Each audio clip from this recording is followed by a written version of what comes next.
السلام علیکم ورحمۃ اللہ تعالی وبرکاتہ۔ الحمد للہ نحمده ونستعینه ونستغفره ونؤمن به ونتوکل علیہ ونعوذ باللہ من شرور انفسنا ومن سیئات اعمالنا، من یهده اللہ فلا مضل له ومن یضللہ فلا ہادی له، ونشهد ان لا الہ الا اللہ وحدہ لا شریک له، ونشهد ان سیدنا ونبینا وحبیبنا ومولانا محمدا عبده ورسولہ الذي أرسل بالحق بشيرا ونذيرا وداعيا إلى الله بإذنه وسراجا منيرا. أما بعد فقد قال الله تبارك وتعالى في القرآن المجيد: بسم الله الرحمن الرحيم. إن الله وملائكته يصلون على النبي يا أيها الذين آمنوا صلوا عليه وسلموا تسليما. اللهم صل علی سیدنا محمد وعلی آل سیدنا محمد وبارک وسلم. صدق اللہ العظیم. محترم سامعین کرام، اللہ رب العزت کا ہم پر بے انتہا فضل و احسان ہے کہ اس نے ہمیں محمد مصطفیٰ صلی اللہ علیہ وسلم کا امتی ہونے کا فخر عظیم عطا فرمایا. دوستو، ماہ ربیع الاول کا مہینہ ہے، تو احباب نے چاہا کہ اس مہینے میں تاجدار مدینہ محمد مصطفیٰ صلی اللہ علیہ وسلم کے بارے میں ہی زیادہ سے زیادہ گفتگو ہو. تو پچھلے 3 بیانوں میں، یعنی قصہ ابابیل، پھر ولادت مصطفیٰ، پھر نبی صلی اللہ علیہ وسلم کا بچپن، یہ ہم سنتے آ رہے ہیں. ایک چیز ہم نے دیکھی کہ حضور کے ولادت سے پہلے ہی معجزات، جسے ارہاس کہتے ہیں، ظاہر ہو گئے. اگر آپ غور کریں گے ان حدیثوں میں آپ غور کریں گے تو ایک چیز نظر آ رہی ہے کہ حضور صلی اللہ علیہ وسلم کی آمد سے پہلے ہی ہر ایک چیز خوشی منا رہی ہے. واضح قصہ ابابیل رہے یا حضور کے میلاد کے وقت جس طرح شام کے محل جگمگانا، تو یہ سلسلہ جاری ہے. بی بی حلیمہ سعدیہ رضی اللہ تعالی عنہا، ان کے گھر میں جو برکتیں آئیں، یہ سب ایک بہار نظر آ رہی ہے. تو اسی سلسلے کو آگے بڑھاتے ہوئے ہم نے گزشتہ بار سنا کہ حضور صلی اللہ علیہ وسلم آپ کے جد امجد، آپ کے دادا کے انتقال کے بعد، آپ کے دادا نے آپ کے انتقال سے پہلے ہی آپ کے سگے چچا، علماء کہتے ہیں کہ تایا تھے، یعنی آپ کے والد حضرت عبداللہ رضی اللہ تعالیٰ عنہ سے عمر میں بڑے تھے، حضرت ابو طالب، تو ان کے حوالے سپرد کر دیا تھا. تو وہ ہم نے دیکھا کہ کس طرح انہوں نے آپ کے چہرے سے اللہ تبارک، چہرے کی برکت سے اللہ سے بارش مانگی اور بارش ہوئی. یہ برکتوں کا سلسلہ چل رہا ہے. تو حضور صلی اللہ علیہ وسلم کی عمر جب 12 سال ہوئی تو اس وقت آپ کے چچا بزنس کے سلسلے سے، تجارت کے لیے ملک شام کو جانے کا ارادہ کیے. سیریا، اکثر عرب کے لوگ زیادہ بزنس سیریا میں کرتے تھے.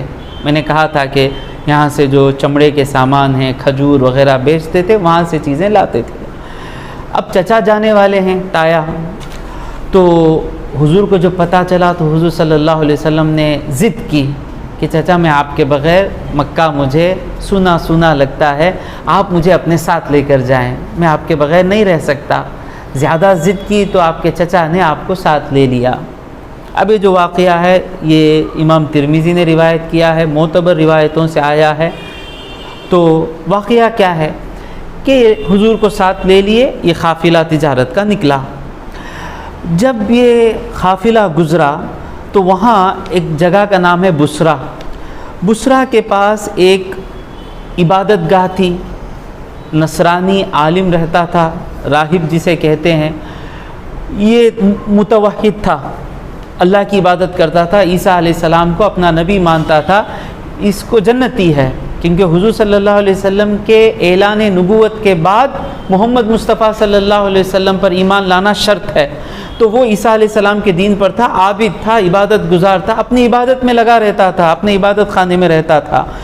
تو یہ جب قافلہ وہاں سے گزرا تو وہ عابد جو ہے فوراً اس کا نام بحیرہ نام سے مشہور ہے، اس کا نام جرجیس بھی کہا گیا. کیا نام ہے؟ جرجیس. میرے ایک دوست تھے دبئی میں، میرے ساتھ کام کرتے تھے، انجینئر جرجیس، ان کا نام کیا تھا؟ جرجیس. تو وہ فوراً باہر نکل کر اس قافلے والوں کو ویلکم کیا. میں 2 حدیثوں کو جمع کر کے بول رہا ہوں، ترمذی کی حدیث اور دوسری حاکم کی اور دوسری حدیثیں. تو قافلے والوں کو بلا کر دیکھنے لگا، کہا آج رات میرے یہاں تمہاری دعوت ہے. ان کو عجیب لگا، کئی سال سے ہم یہاں سے گزر رہے ہیں، کئی سال، آج تک اس نے نہ ہمیں دعوت دی، دعوت دینا تو دور کی بات، کبھی ہمیں دیکھا تک نہیں. گویا کہ کوئی انسان ہے ہی نہیں، اپنی عبادت میں لگا رہتا تھا. آج اپنی عبادتیں چھوڑ کر ہمیں بلا رہا ہے، ہمارا احترام کر رہا ہے، دعوت دے رہا ہے. تو اب دعوت کو جانا ہے بھائی، دعوت کو کون جائیں گے؟ بڑے لوگ جائیں گے نا.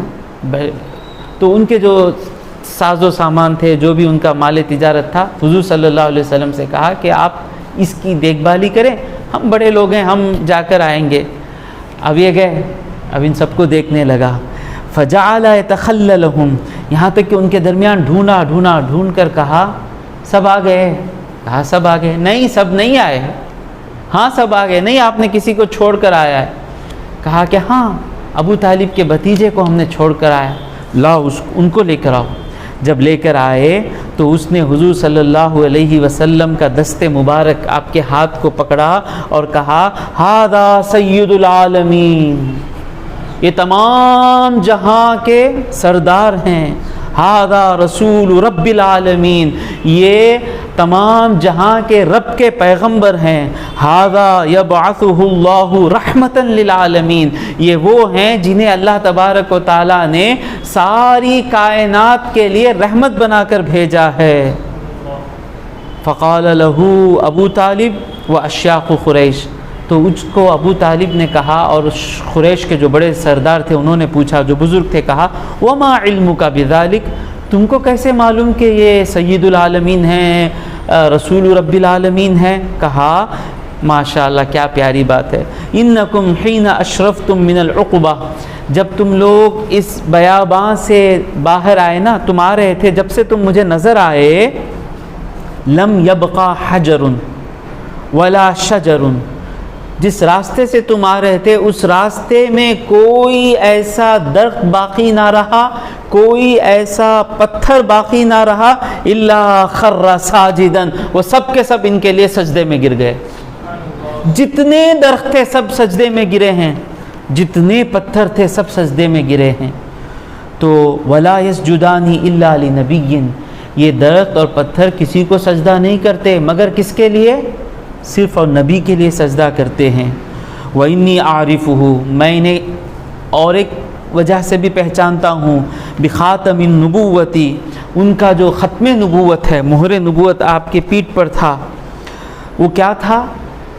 ایک سیب کی شکل میں تھا، بالوں کا گچھا، وہ ایسے چمکتا تھا گویا کہ گھوڑے کے آنکھوں کے درمیان جیسے پیشانی چمکتی ہے.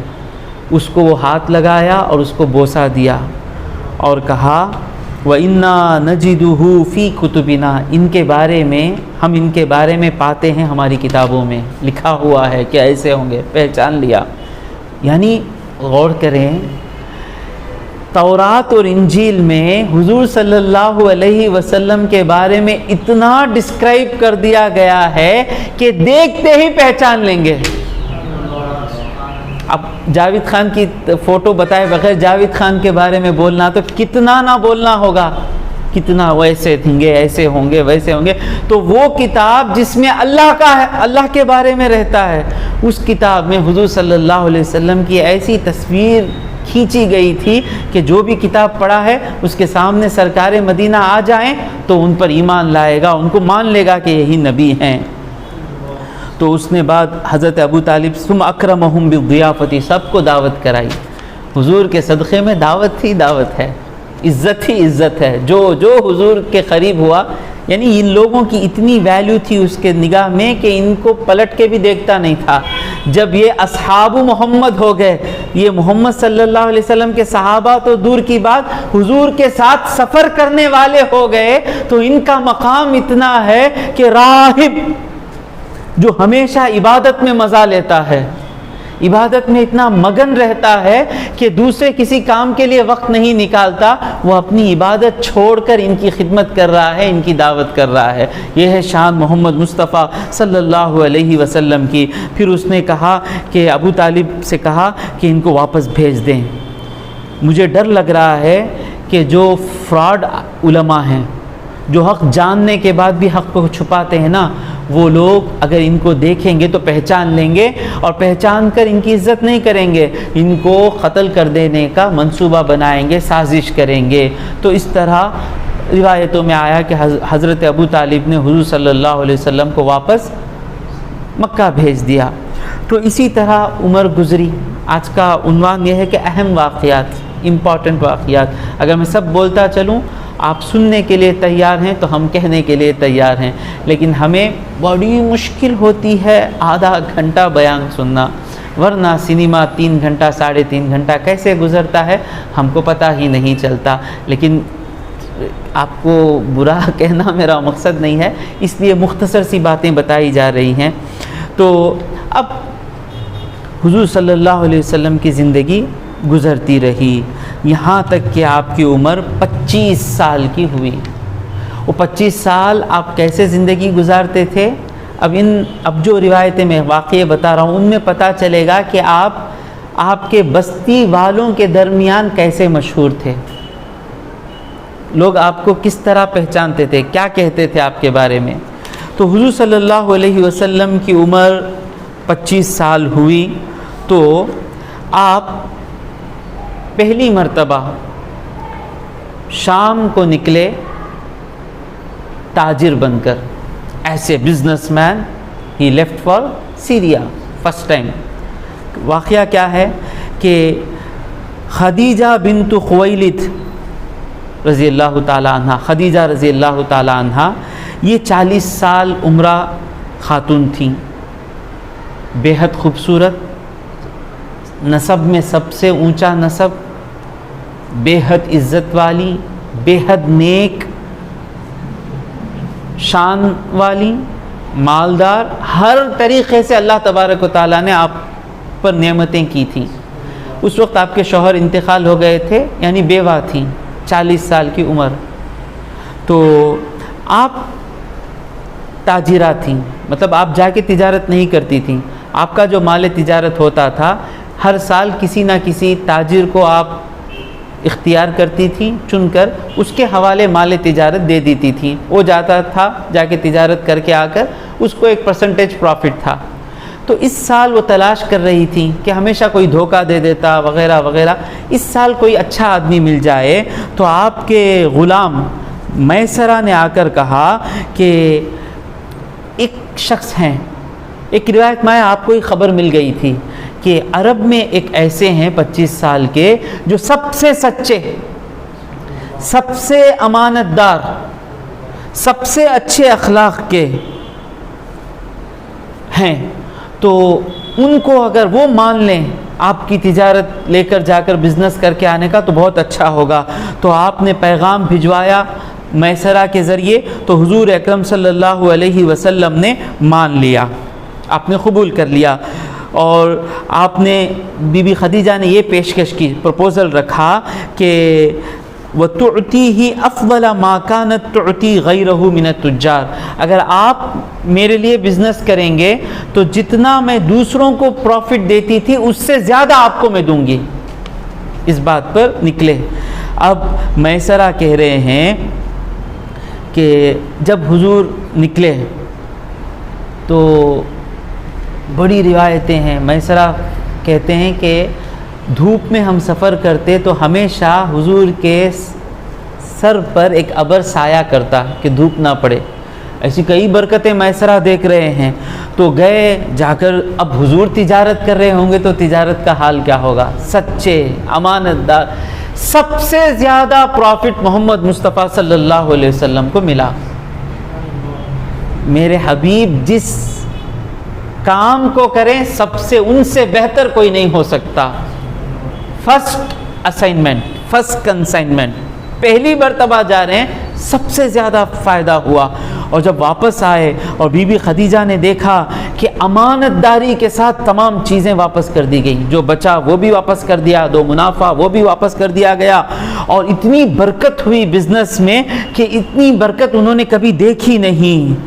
تو اور ان کے غلام نے میسرہ نے بتایا کہ آپ کے کتنے اچھے اخلاق ہیں، کیا کیا ارہاس دیکھے، کیا کیا معجزات دیکھے.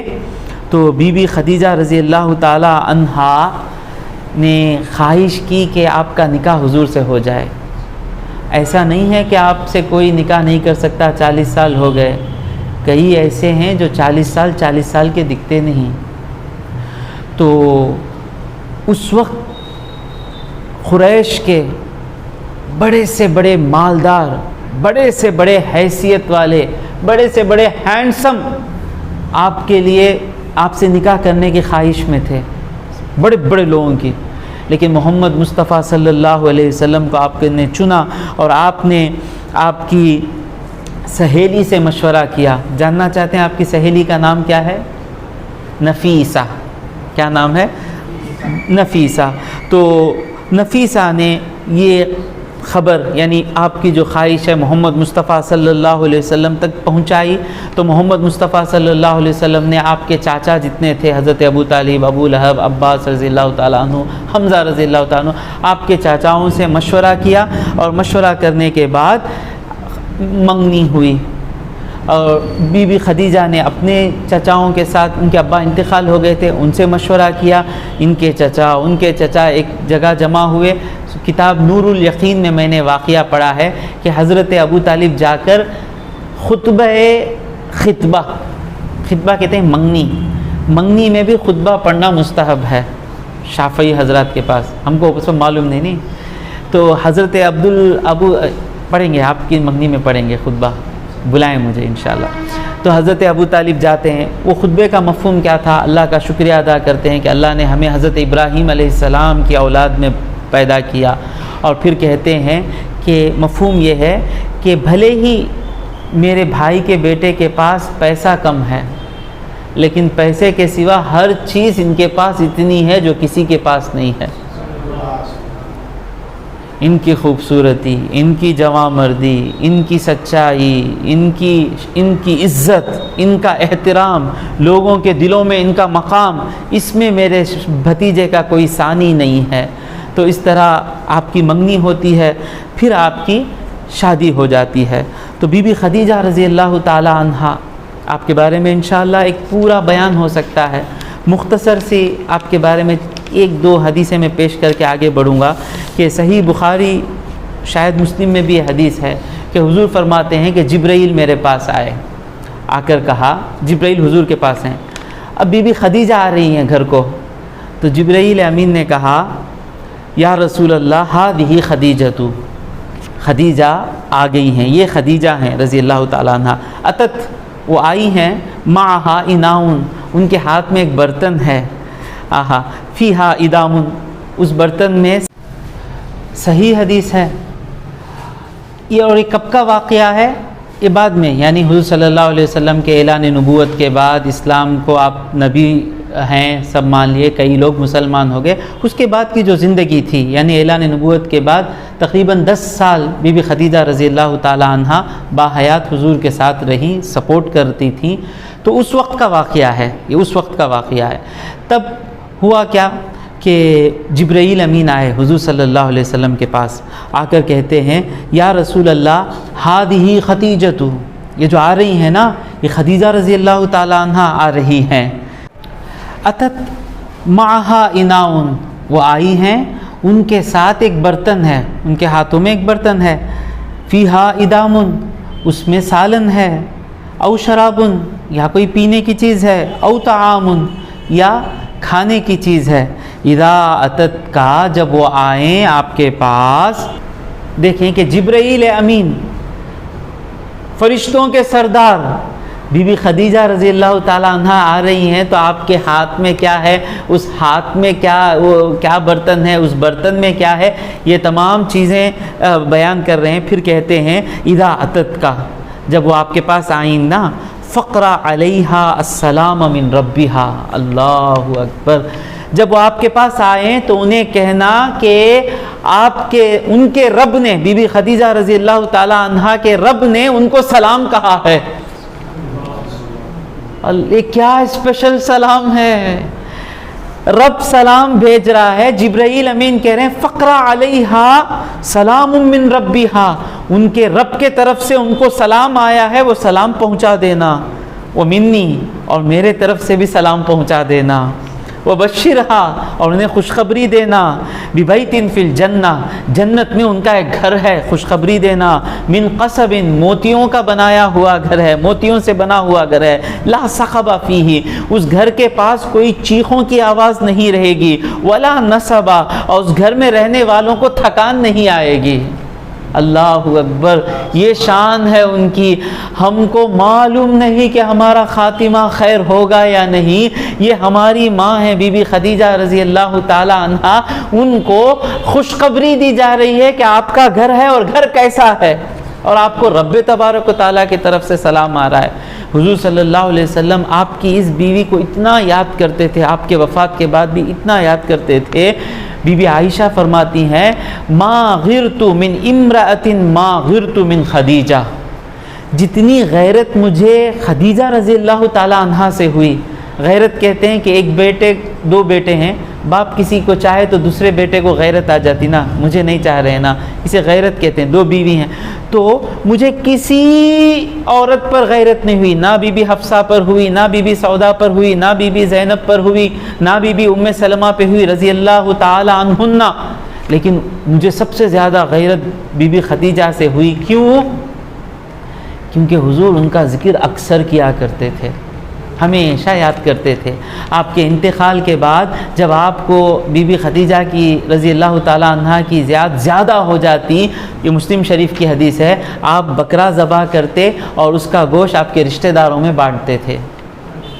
حضور نے کہا نا کہ آپ کے کوئی قریب انتقال ہو جائیں، اگر آپ ان کے انتقال ہونے کے بعد بھی ان کے ساتھ کچھ اچھا سلوک کرنا چاہتے ہیں تو وہ جن سے محبت کرتے تھے ان لوگوں کے ساتھ ہم اچھا سلوک کریں گے تو گویا کہ ہم نے ان کے ساتھ اچھا سلوک کیا۔ اس کا یہی معنی ہے کہ ان کے روح کو پتہ چلتا ہے۔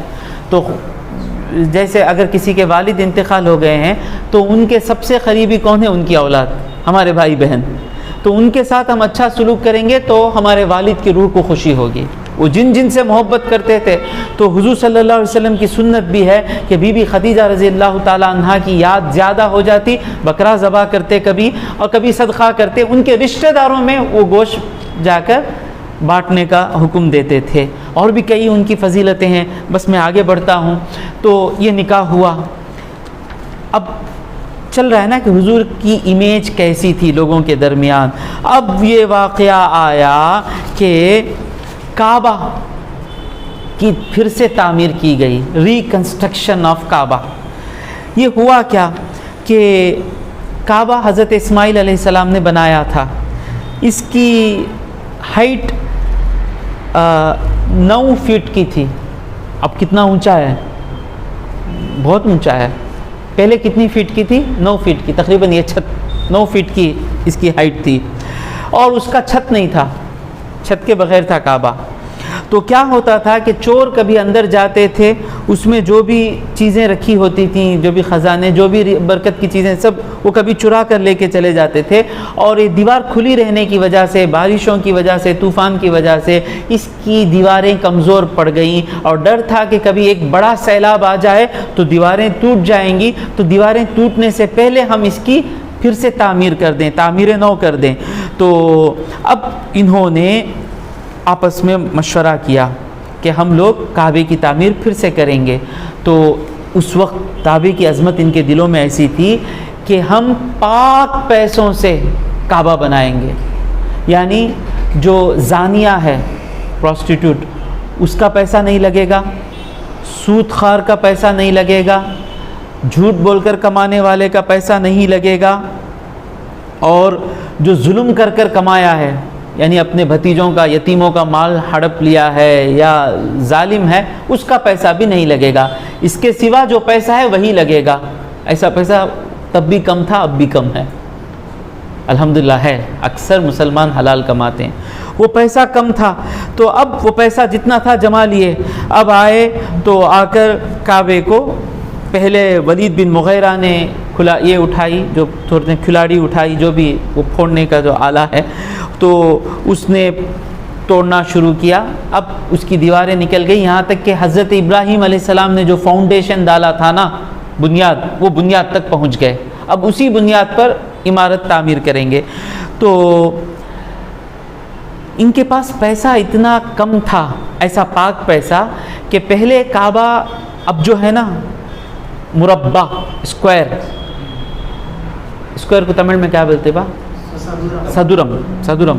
پہلے صدورم نہیں تھا، جو آپ کو حتیم ہے وائٹ کلر ڈی کی شکل میں جو ہے حتیم بھی کعبے کے اندر شامل تھا، یعنی حتیم پر بھی دیواریں تھیں۔ تو کعبہ جو تھا مربع، اسکوائر نہیں تھا، اس مربع کے ساتھ ایک سرکل، گویا کہ ایک محراب کی طرح تھا۔ اوپر سے دیکھیں گے تو ایک محراب ہے، اوپر ایسا سرکل، ہاف سیمی سرکل، پھر آپ کا کعبہ ایسا تھا۔ لیکن پیسے کم ہو جانے کی وجہ سے اس حصے کو چھوڑ دیا گیا۔ بیچ میں تعمیریں ہوئیں، لیکن آج بھی اسی طریقے سے کعبہ اسی طرح ہے کہ وہ حصہ چھوٹ گیا۔ تو یہ تعمیر، اب کئی قبیلے تھے، بنو ہاشم، بنو عبد شمس، بنو عبد مناف، بنو مخزوم، بنو عدی، کئی قافلے، ان لوگوں میں آپس میں یہ تھا میں تو بار بار جھگڑے شروع آتے تھے۔ اب جھگڑا نہ ہو تو انہوں نے کیا کیا کہ کعبے کی دیوار کا ایک ایک حصہ ایک ایک قبیلے کو دے دیا گیا، یہ حصہ تم بنو گے، آرام سے سب بن دیے جھگڑے کے بغیر۔ اب آئی نوبت کیا کہ حجر اسود جو ہے، اس حجر اسود کو رکھا ہوا ہے نا، حجر اسود کعبے کی کارنر میں، اس کارنر کو کیا، اس کارنر کا نام کیا ہے؟ رکن ہندی، انڈیا کا رکن، وہ حجر اسود انڈیا کی طرف ہے، رکن یمنی، رکن شامی، رکن عراقی۔ اب کون رکھے گا؟ یہ کہہ رہے ہیں کہ بنو ہاشم کہہ رہے ہیں، ہم بنو مخزوم کہہ رہے ہیں، ہم جھگڑا قریب تھا کہ جنگ ہو جاتی، خونہ خونی ہو جاتی۔ اب کیا کریں گے سمجھ میں نہیں آ رہا ہے۔ تو اس وقت ایک بوڑھا آدمی تھا عقل والا، اس کا نام کیا تھا؟ ابو امیہ بن مغیرہ المخزومی، بنو مخزوم سے تھا۔ اس نے ایک رائے پیش کی، وہ رائے کیا تھی کہ عرض علیہم، اس نے یہ مشورہ دیا کہ ان یحکموا فیما شجر بینہم، ان کے درمیان جو جھگڑا ہے نا، اس پر ایک آدمی کو حاکم بنا دیں گے، فیصلہ کرنے والا بنا دیں گے۔ وہ کون رہے گا؟ اول داخل علیہم من باب المسجد، مسجد کے دروازے سے جو پہلا آنے والا ہوگا وہی فیصلہ کرے گا۔ اللہ کی مرضی کچھ اور تھی، جس بستی میں محمد مصطفیٰ ہوں وہاں پہلا کوئی دوسرا ہو سکتا ہے کیا؟ دیکھو اس کے دماغ میں سب نے کہا اچھا ہو کہ رینڈملی کوئی بھی آئے گا، ریحان آئے گا، عمیر آئے گا، کوئی بھی آئے گا۔ اب سب دیکھ رہے ہیں کہ کون آ رہا ہے، خراب آدمی آ گیا، فراڈ آ گیا، ناانصاف آ گیا۔ سو فَارْتَضُوهُ وَشَاءَ اللَّهُ أَن يَكُونَ ذَلِكَ رَسُولُ اللَّهِ، اللہ کی مرضی ہوئی کہ وہ آنے والے رسول اللہ ہوں۔ تو جو ہی اس دروازے سے رسول اللہ داخل ہوئے تو سب نے کہا ھذا الامین، ھذا الصادق، یہ امانت دار آ گئے الحمدللہ، یہ سچے آ گئے الحمدللہ، کتنا اچھا ہو گیا کہ محمد آ گئے صلی اللہ علیہ وسلم، رضینا ہو، ہم ان سے راضی ہیں، یہ جو بولیں گے ہم مان لیں گے۔ بھائی ایک 35 سال تھی اس وقت حضور صلی اللہ علیہ وسلم کی عمر، 35 سال کی کیا پیاری زندگی ہوگی کہ ہر قبیلے والے نے آپ کو جج ہونے میں خوشی محسوس کر رہے ہیں۔ وہ کیا پاک زندگی حضور صلی اللہ علیہ وسلم کی بیتی ہوگی۔ تو ھذا محمد، یہ محمد ہیں۔ تو حضور صلی اللہ علیہ وسلم آئے تو ان کو بتایا گیا کہ یہ پرابلم ہے، جہاں مصطفیٰ آ جائیں وہاں پرابلم ختم۔ کیا ختم ہوگا حضرت؟ سب تو وہی بول رہے ہیں کہ ہم جا کے رکھیں گے، ہم جا کے رکھیں گے، کیا ختم؟ مصطفیٰ ہیں، یہ انصاف ہیں، یہ رحمت ہیں۔ حضور صلی اللہ علیہ وسلم نے کہا کہ ایک چادر لے کر آئیں۔ ایک چادر لائی گئی، کہا کہ اس پر حجر اسود کو رکھ دیا گیا۔ ہر قبیلے کے ایک ایک سردار کو کہا کہ سب ایک ایک کنارہ پکڑ لیں چادر کا، سب جنازہ اٹھاتے تو جنازہ میت کا ہے بھائی، مثال مناسب نہیں ہے، سب مل کر لے لیتے ہیں نا، سب مل کر اٹھاتے ہیں، سب مل کر چادر اٹھائے اور اس میں حجر اسود بیٹھے ہیں۔ اب لے کے اس جگہ کے قریب پہنچے جہاں حجر اسود کو رکھنا ہے۔ جب پہنچے تو اب حضور نے، ایک روایت میں حضور نے اٹھایا اور رکھا، ایک روایت میں کہ حضور نے پوچھا کیا میں اٹھا کے رکھ دے سکتا ہوں؟ ہاں ضرور آپ رکھ دیں۔ تو یہ حجر اسود کی نصیب دیکھیں کہ اٹھا تو حضور کے ہاتھوں سے اٹھا، حضور نے اپنے ہاتھ مبارک سے اٹھایا اور حجر اسود کو رکھ دیا۔ تو اس طرح ایک بڑی جنگ ہو سکتی تھی، وہ جنگ ہونے سے محمد مصطفیٰ صلی اللہ علیہ وسلم نے بچا لیا۔ یہ حجر اسود حضور کو پہچانتا تھا اور حضور اس حجر اسود کو پہچانتے تھے۔ حضور صلی اللہ علیہ وسلم فرماتے ہیں انی لاعرف حجرا بمکہ، صحیح حدیث میں آیا، مسلم شریف کی حدیث ہے کہ میں مکے میں ایک پتھر کو جانتا ہوں، کانا یسلم علی قبل ان ابعث، میری بعثت سے پہلے ہی وہ مجھے سلام کرتا تھا۔ جب وہ میں اس کے سامنے آتا وہ سلام کرتا تھا۔ بعثت کا معنی کیا ہے؟ 40 سال کی عمر میں حضور نے اعلان کیا نا کہ میں نبی ہوں، اس کو کہتے ہیں بعثت۔ حضور فرماتے ہیں بعثت کے بعد تو سلام کر رہے ہیں، بعثت سے پہلے بھی میں ایک پتھر کو جانتا ہوں جو مجھے سلام کرتا تھا۔ علماء فرماتے ہیں کہ وہ پتھر کوئی اور نہیں تھا، وہ حجر اسود تھا۔ اور ایسے تو پتھروں کا سلام کرنا، سجدہ کرنا بہت سے لوگوں نے دیکھا ہے۔ ترمذی کی حدیث ہے، حضرت علی رضی اللہ تعالیٰ عنہ فرماتے ہیں کنت مع النبی صلی اللہ علیہ وسلم بمکہ، میں حضور کے ساتھ مکے میں تھا، فخرجنا فی نواحیہا، ایک دن ہم نکلے مکے کے کناروں میں چلے گئے پھرنے کے لیے۔ فرماتے ہیں فما استقبل حجر ولا شجر الا کان یقول، حضور کے سامنے نہ کوئی پتھر آتا نہ کوئی درخت آتا مگر وہ کیا کہتا؟ السلام علیک یا رسول اللہ۔ ہر ایک پتھر حضور کو سلام کرتا تھا، ہر ایک درخت سلام کرتا تھا۔ حضرت عبداللہ ابن مسعود رضی اللہ تعالیٰ عنہ فرماتے ہیں اللہ کی قسم میں نے ان کانوں سے سنا ہے کہ کئی بار میں نے درختوں کو السلام علیک یا رسول اللہ کہتے ہوئے سنا ہے۔ حضرت داؤد کے ساتھ رضی اللہ تعالیٰ عنہ کے ساتھ پتھر تسبیح کرتے تھے، بڑی چیز ہے، پہاڑ تسبیح کرتے تھے، بہت بڑی چیز ہے، اللہ کی تسبیح کرتے ہیں، ہر ایک چیز اللہ کی تسبیح کرتی ہے۔ یہ میرے آقا کی شان یہ ہے کہ تسبیح تو تسبیح آقا کو سلام کرتے ہیں۔ کیوں با زیادہ صلاۃ و سلام پڑھتے، کیوں با زیادہ صلاۃ و سلام پڑھتے؟ تسبیح پڑھنا نا، تسبیح پڑھنے والے بھی جب مصطفیٰ کی یاد آ جاتی السلام یا نبی سلام علیکہ یا رسول سلام علیکہ کہنا شروع کر دیتے تھے۔ تو یہ برکتیں چلتی رہیں، یہ امانت داری چلتی تھی، یہ سچائی چلتی تھی، یہاں تک کہ جو لوگ مسلمان ہوئے ان کے مسلمان ہونے پر ان کے باپ، انہیں جو باپ کافر بیٹے مسلمان، تو باپ، یہ شاید یہ قصہ ان کا ہے، عتبہ کا ہے، عتبہ کے بیٹے ابو حذیفہ وہ مسلمان ہو گئے، عتبہ کو پسند نہیں آیا، وہ کہا کہ کیسے مسلمان ہو گئے؟ تو ابو حذیفہ کہتے ہیں ابا یہ کیا بات ہے، جب ہم چھوٹے تھے نا تو آپ لوگ ہم کو بتاتے تھے کہ دیکھو محمد کی طرح ہو جاؤ صلی اللہ علیہ وسلم، دیکھو ان کی طرح سچ بولو، دیکھو ان کی طرح امانت دار ہو جاؤ، سارا بچپن آپ لوگ ہم کو کہتے تھے کہ محمد کی طرح ہو جاؤ، اب جب ہم محمدی ہو گئے تو اب کہہ رہے ہو کہ محمد کی طرح نہ ہو جاؤ۔ دیکھو جو حضور سے الگ ہوا نا اس کی منطق ہی الٹی منطق ہے۔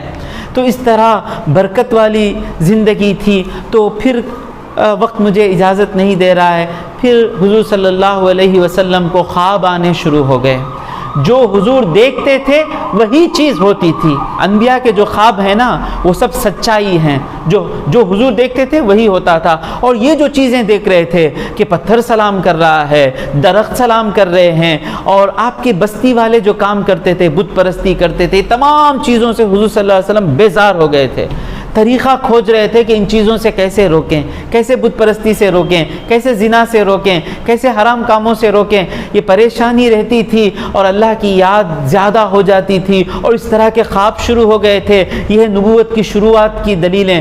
تو آپ کو تنہائی پسند آ گئی. تو کون سا غار ہے؟ وہ غار ہرا مکے میں ہے. تو آپ ہرا میں پہنچتے، چھوٹا سا غار ہے، اس میں بیٹھ کر اللہ کی عبادت یاد کرتے رہتے تھے، ذکر کرتے تھے، اللہ کی عبادت کرتے تھے. اپنے ساتھ توشہ لے کر چلے جاتے تھے. جب توشہ ختم ہو جاتا، واپس نہیں آتے، تو بی بی خدیجہ رضی اللہ تعالی عنہا وہ توشہ لے کر ہرا کے پر پہنچتی تھی. اتنا اونچا پہاڑ ہے، پہنچتی تھیں اور ذات پہنچاتی تھیں. وقت مجھے آج بعثت تک ہم آ گئے. بعثت کے بعد کیا ہوا انشاءاللہ یہ میں آپ کو وعدہ نہیں کر سکتا کہ آئندہ اسی کو کنٹینیو کیا جائے. اگر سیرت شروع ہو گئی تو سیرت ہی چلتی رہے گی 2-3 سال. تو ہمیں دوسرے، سیرت بہت ضروری ٹاپک ہے، لیکن جو ایک مسلمان کو جو بنیادی چیزیں جاننے ہیں، جس کے بغیر عبادت نہیں ہو سکتی، اخلاق سنور نہیں سکتے، شاید اگلی نشست میں ہم ان چیزوں پر واپس چلے جائیں گے، یا حضور صلی اللہ علیہ وسلم پر درود پڑھنے کے فضائل پر عنوان ہوگا. تو مشورہ کیا جائے گا. اگر دیکھنے والے وہ بھی کمنٹ میں یا کچھ بتانا چاہتے ہیں تو انشاءاللہ المستعان ہم اس ٹاپک پر تقریر ہوگی. اللہ تبارک و تعالیٰ سے دعا ہے کہ جو کچھ کہا اور سنا اس پر عمل کرنے کی توفیق عطا فرمائے. وآخر دعوانا ان الحمد للہ رب العالمین.